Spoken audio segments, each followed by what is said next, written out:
When my parents jetted off to their annual marketing conference in Seattle, I made my younger brother an offer he couldn't refuse. A full weekend of no rules. Just us, reclaiming the adventures we'd lost to time.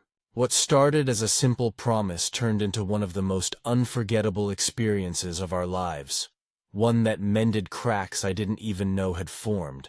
My name is Ethan, and I never imagined a quiet weekend at home could reshape everything. Growing up in the sleepy seaside town of Harbor's Edge, Noah and I were inseparable. With our salt-kissed hair from endless beach days and scraped knees from climbing the rocky cliffs, I was his shield against the world. I'd chase off the neighborhood kids who teased him for his quiet drawings in the sand. And every night, I'd help him sketch his wild ideas. Pirate ships battling sea monsters or hidden coves with buried treasure. But as the years rolled in like the tide, life pulled us apart. I headed to college in Portland, chasing a degree in graphic design, then landed a job in the chaotic buzz of the city. Noah, meanwhile, navigated the turbulent waters of high school, still doodling in notebooks but now with a sharper edge to his once carefree spirit. Our parents, Dad buried in spreadsheets at his finance firm, Mom jet-setting for client pitches, were ghosts in our lives, their brief appearances marked by hurried hugs and takeout dinners. Weekends alone became my duty, but as my visits dwindled to holidays, guilt gnawed at me like salt water on an open wound. The Noah I remembered, the wide-eyed kid who'd beg for one more story before bed, had faded into a stranger. I missed his laughter echoing off the lighthouse, the way he'd tug my sleeve during storms to watch the waves crash. Now at 14, he was taller, his frame lean from surfing, his eyes holding secrets I hadn't earned the right to know. One crisp Friday evening, my phone buzzed with Mom's voice, laced with that familiar worry. "Ethan, honey, Dad and I are flying out tonight for the conference. 3 full days. Noah's got school, but could you come stay? He's been so quiet lately." I agreed instantly, seeing it as my chance to bridge the gap. "Tell him I'll be there by dinner, and we'll make it epic. No parents, no schedules, just brothers." I arrived as the sun dipped into the Pacific, painting the sky in fiery oranges. Noah flung open the door of our weathered beach house, his lopsided grin breaking through like sunlight after fog. He pulled me into a bear hug, his arms stronger than I remembered. "Ethan, you actually came," he said, punching my shoulder lightly. I ruffled his messy brown hair, pretending to groan. "Wouldn't miss it, squirt, but if you call me that again, you're doing dishes all weekend." He laughed, that pure, belly-deep sound I'd craved, and stepped aside. The house enveloped me like an old friend. Creaky wooden floors polished by generations, the faint briny scent of the ocean mingling with Mom's lavender candles. Seashells lining the mantel from our childhood hunts. It was a time capsule, freezing me in faded jeans and no responsibilities. We dove into catching up over fish tacos I'd picked up from Salty's Shack, our favorite spot. Plates steaming on the driftwood table, we talked for hours. Noah spilled about high school drama, the art club betrayal where his best friend stole his mural idea, the crush on a girl who surfed better than him, dreams of studying marine biology to protect the reefs.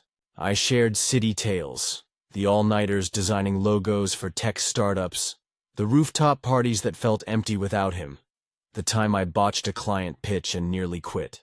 Laughter flowed like the tide, pulling us back to when we'd build sand castles at dawn. But as the stories wound down, I saw the change. Noah wasn't the little shadow trailing me anymore. His voice had deepened. His sketches now filled sketchbooks with intricate ocean scenes, whales breaching under stormy skies, hidden grottos glowing with bioluminescent life. There was a quiet confidence, a maturity born from lonely evenings staring at the waves. After dinner, Noah suggested we hit the living room for a movie marathon, our old ritual. He sprawled on the worn leather couch, remote in hand, scrolling through options. "No way you're picking another documentary, Mr. City Snob," he teased, mimicking my Portland accent. I feigned outrage, tossing a pillow at him. "Hey, education builds character." "Fine, your pick." We settled on Jaws, the one we'd watched 100 times, hiding under blankets as kids. As the theme swelled, we quoted every line. You're gonna need a bigger boat. Our sides ached from laughing, the room glowing with the TV's blue flicker and the distant crash of waves. By credits, the house hummed with that sacred family silence. Noah bounded to the kitchen, returning with 2 root beers, condensation dripping like morning dew. To old times, he toasted, clinking bottles. We sat, feet propped on the coffee table cluttered with his sketch pads. The air was thick with peace, the kind I'd forgotten amid city sirens. Noah leaned back, staring at the ceiling beams etched with our carved initials from age 10. So, big city life. Do you miss this? The quiet roar of the sea instead of traffic horns? His eyes locked on mine, casual but probing. I set my bottle down, heart tugging. Every damn day. Independence is cool. My own apartment, late-night design binges, but it's hollow without this. He nodded, tracing a shell necklace around his neck, a gift from our last beach trip years ago. The house echoes without you. Feels like half of me's missing. I swallowed hard. I miss it too, Noah. Life just sweeps you up. But you're not a kid anymore. Look at you, tall as me, surfing like a pro, he chuckled softly. Yeah, well, growing up sucks sometimes. Remember when Dad used to take us clamming at low tide? Now he's always on calls. Mom's vanishing for weeks. His voice cracked, vulnerability peeking through. I felt alone after you left. School's fine, but who do I talk to when a wave wipes me out? Guilt crashed over me harder than a rogue swell. Flashback, me 18 packing for college, Noah clinging to my duffel bag, eyes wet. Promise you'll visit? I'd hugged him tight. Every weekend, buddy. But life lied. I didn't know, I whispered, squeezing his shoulder. Firmer now, muscled from paddling. I'm sorry, but I'm here now. Always will be. His smile lit the room. Means everything. We lingered, sharing stories of bullies I'd once fought. He'd handled his own now. Homework hacks, he tutored others. And dreams. His reef art exhibit. My freelance studio. The distance melted, bonds reforged in root beer toasts. Glancing at the clock, 11 p.m., I yawned. Bedtime, surfer boy. Big day tomorrow. He grinned, standing. Night, Ethan. As his footsteps faded up the spiral stairs, I tidied, the fridge's hum mixing with ocean whispers. Staring out at moonlight-dappled waves, a shift stirred, deeper than nostalgia. This weekend wasn't just reconnection. It was rebirth. Sleep evaded me, ceiling fan whirring like my thoughts. What if we drifted forever? No. Tomorrow, I'd make it unforgettable. Saturday. Waves and whispers, sunrise painted the horizon gold, waking me to Noah's off-key humming and the sizzle of bacon. Downstairs, he flipped eggs in our grandma's cast-iron skillet, apron tied crookedly. Morning, sleepyhead. Fuel for adventures. The kitchen glowed. Sun streaming through salt-frosted windows, coffee brewing, toast golden. I sat, plate piled high. This is paradise, I said, digging in. He joined me, munching thoughtfully. Having you here? Best. Feels like we're 12 again, plotting treasure hunts. Pride swelled. He'd grown, yet that spark remained. We ate slow, reminiscing. The time we buried pirate gold, chocolate coins, on the beach, digging it up moldy months later. Post-breakfast, I unveiled my offer. No screens today. We're sketching the cliffs like old times, then surfing at Breaker's Point. His eyes widened. You serious? You haven't surfed since... Forever! I grinned. Taught you, remember? Time to repay the favor.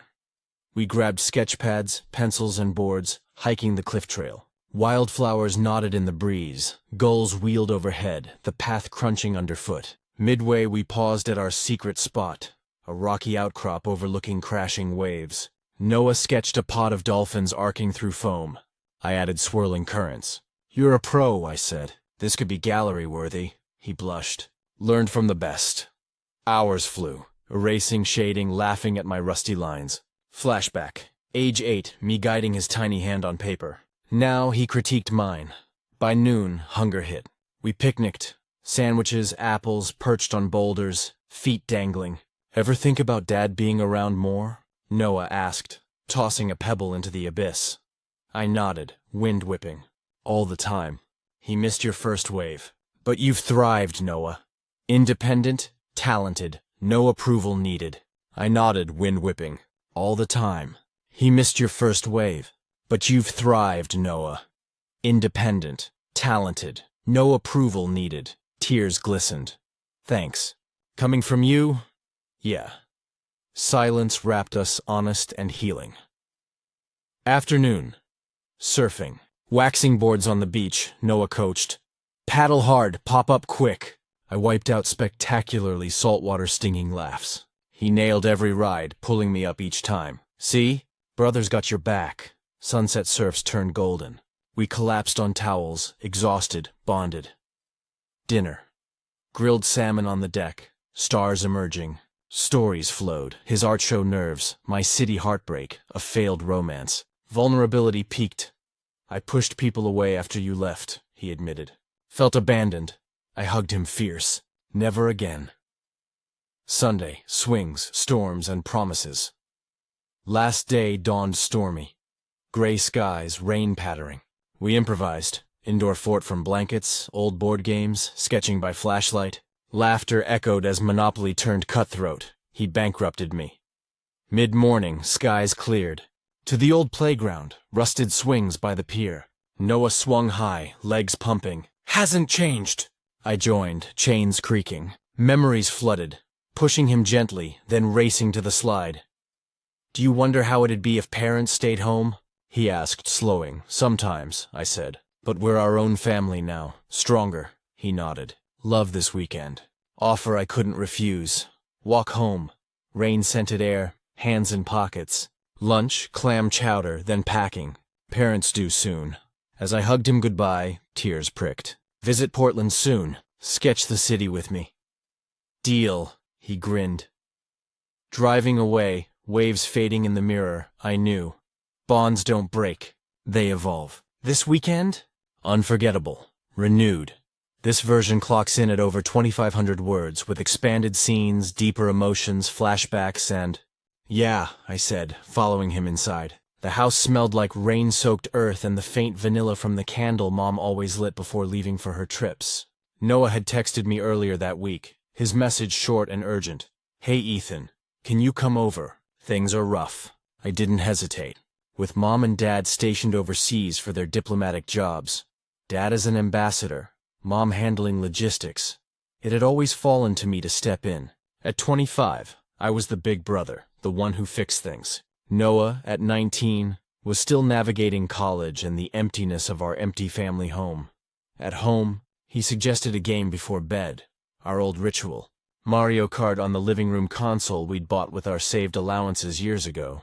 I agreed, and soon our laughter filled the living room again, echoing off the walls lined with faded family photos. We teased each other over the scores, trading playful insults like we used to when we were kids. You're still terrible at drifting, Noah. I ribbed him as his cart spun out on Rainbow Road. He shot back. Says the guy who crashes every lap. Classic Ethan move. Until we were both grinning, cheeks flushed, the tension from the drive over melting away. For a while, everything felt light and familiar again, like slipping into an old comfortable sweater afterward. We cleaned up the scattered controllers and snack bowls, talking about plans for the next day. I suggested hitting the local diner for pancakes, our go-to comfort food, and he nodded eagerly. Yeah, and maybe we can swing by the park? Remember when we used to skip stones there? His eyes lit up with the memory, and I smiled. But as the night grew quieter, the house settling into its creaks and sighs, I couldn't shake the sense that something had shifted, like we were standing on the edge of understanding each other in a new way, teetering between the boys we'd been and the men we were becoming. Later, as I lay in bed in the guest room, my old childhood space with posters of soccer stars still peeling from the walls, I heard a soft knock on the door. Ethan? Noah's voice was tentative, almost childlike. Yeah, come in, I said, sitting up and flicking on the bedside lamp. He stepped inside, looking uneasy, his messy brown hair tousled from running his hands through it. He was wearing the oversized hoodie I'd given him for his 16th birthday, the one with the faded team logo. Sorry it's late. I just needed to talk. I patted the edge of the bed. What's wrong? He took a deep breath, sitting down but keeping a foot of space between us. I've been thinking a lot lately about how much I rely on you. You've always been there, even when things got tough. Like after that car accident scare with Dad 2 years ago, or when Mom's flights got canceled during the storm. I just wanted to say thanks. Relief washed through me, warm and unexpected. You don't need to thank me, Noah. That's what family's for. We've got each other's backs, always have. He smiled faintly, but his eyes were shadowed. Still, it helps to say it out loud. I nodded, reaching over to ruffle his hair like I did when he was little. And I'm proud of you. You're growing into someone strong, you know that? For a long moment, neither of us spoke, the lamp casting soft shadows on the walls. Then he said, "Good night, Ethan," and quietly left the room. As the door clicked shut, I exhaled and stared at the ceiling, thinking about everything we'd said. Maybe this weekend wasn't just about looking after him, I mused. It was about realizing how much we both still needed each other, even after all these years. But the peace didn't last. The next night, after another round of games and a late-night pizza delivery, Noah knocked again. This time his face was pale, his hands fidgeting. "Ethan, we're siblings, and we've always looked out for each other. That's what family does." I tried to keep my voice steady, but the weight of his stare pressed against my chest. He looked down, his tone trembling. It goes beyond that sometimes. I don't even understand it myself." I took a deep breath, shaking my head softly. "You're just overwhelmed, Noah. We've both been through a lot. Mom and Dad being gone so often, shuttling between countries. Everything we had to handle on our own. The bills, the groceries, the endless parent-teacher calls. It's normal to feel closer when we've only had each other to rely on." He nodded faintly, but spoke again, more steadily this time. "Maybe, but it doesn't feel like confusion. It feels like something I can't just ignore. It's been stuck inside me for years." I stood up, pacing the small room, my mind tangled in memories. Flashback. Us at 12 and 6, huddled under blankets during a blackout, whispering secrets until dawn. Another, me teaching him to ride a bike in the driveway, both of us scraped and laughing. Part of me wanted to comfort him, pull him into a hug like old times. Another part wanted to run from the heaviness that filled the air, thick as fog. Finally, I turned to him. "Noah, we can't keep talking like this. It's not fair to either of us." Pain flickered across his face, but his voice stayed calm. "I'm not asking for anything. I just needed to be honest." I had to say it out loud. His honesty hit harder than I expected. I sat back down, shoulders heavy, staring at the floor. "I don't even know what to say," I whispered.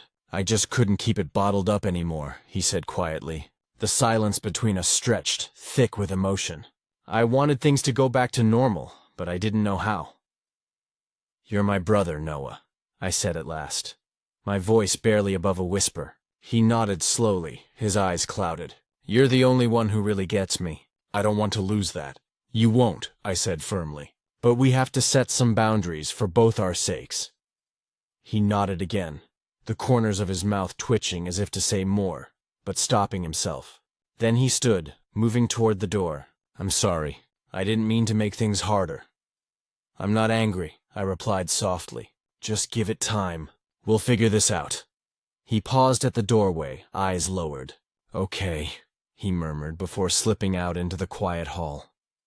The click of the door closing behind him felt like both a relief and an ache. I sat there for a long while, staring at the empty space where he'd stood, trying to process everything. My heart raced. Part of me replayed his words, searching for clues. Was it the isolation? The trauma of almost losing Dad? Or something deeper? Sleep evaded me until dawn.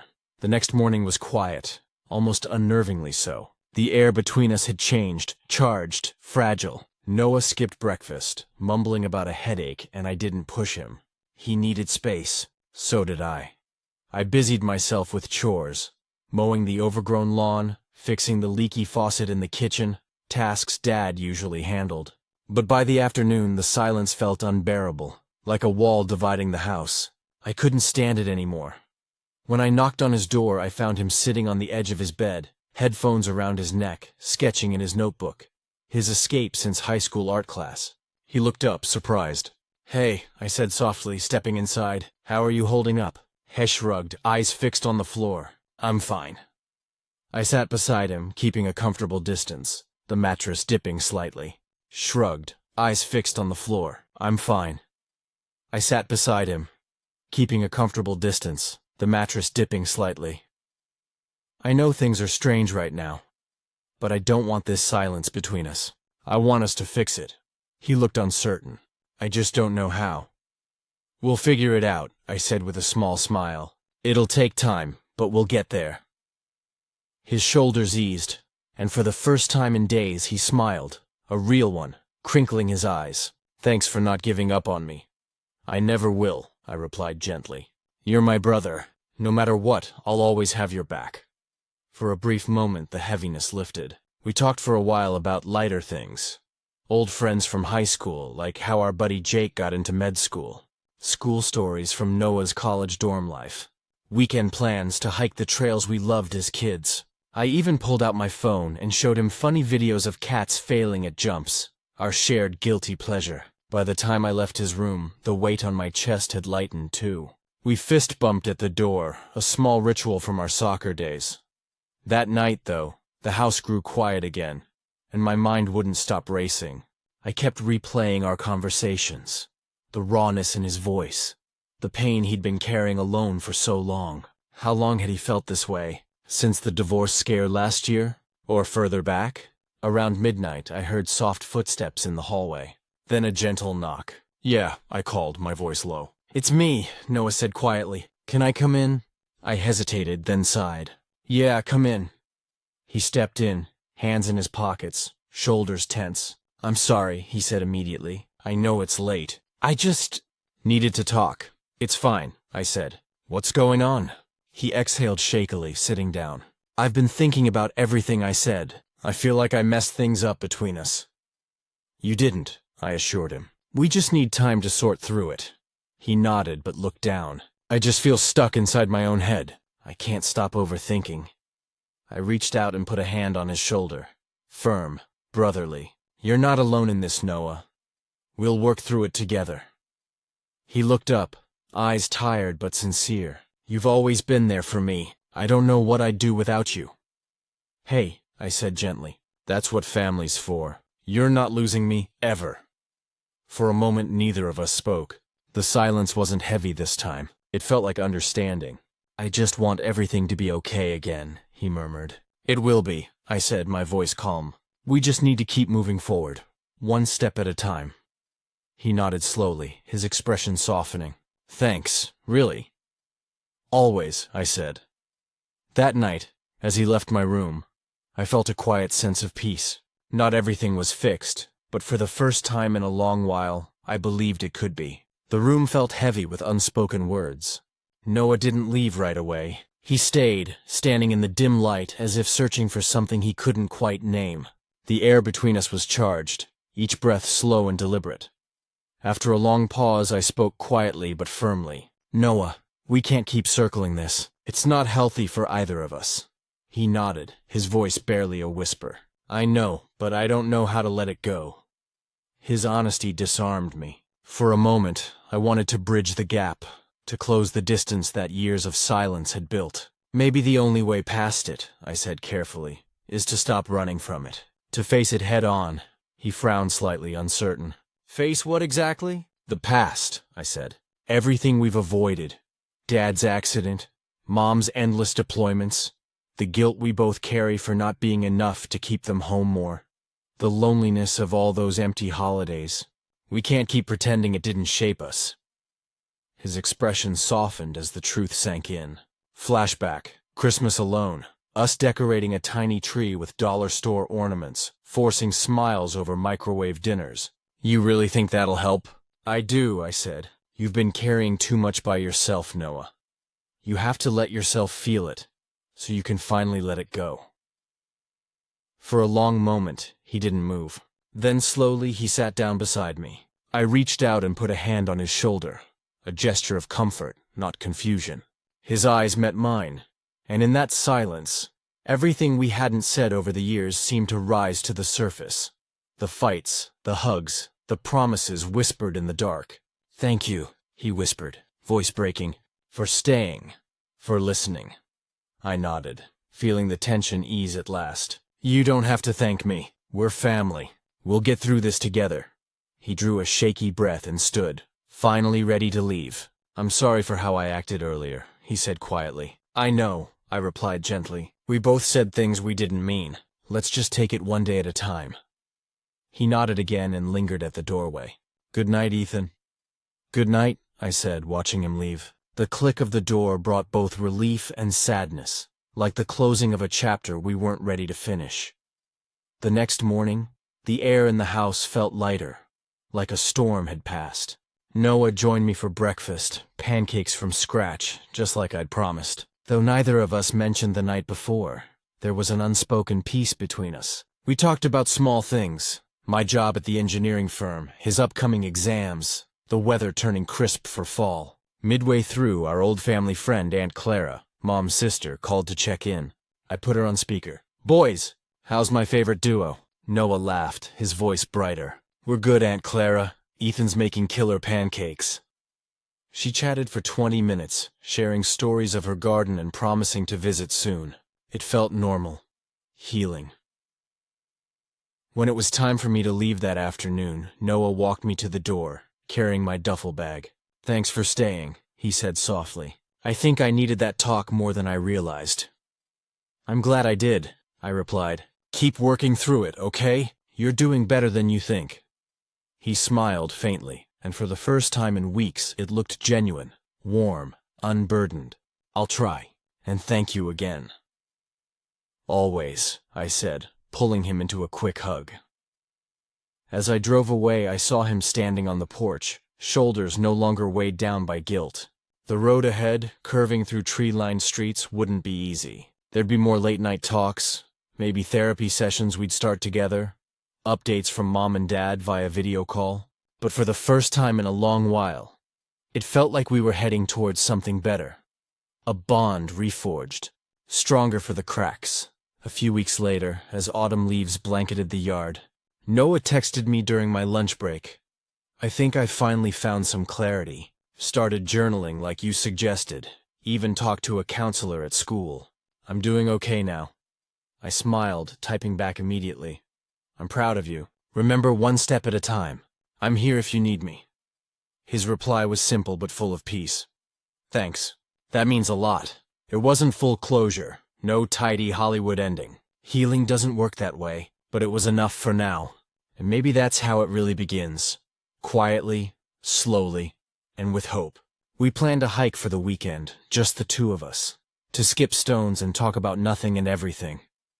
If you've ever struggled to rebuild a broken bond, let me know in the comments. And if you believe every relationship deserves a second chance, don't forget to subscribe.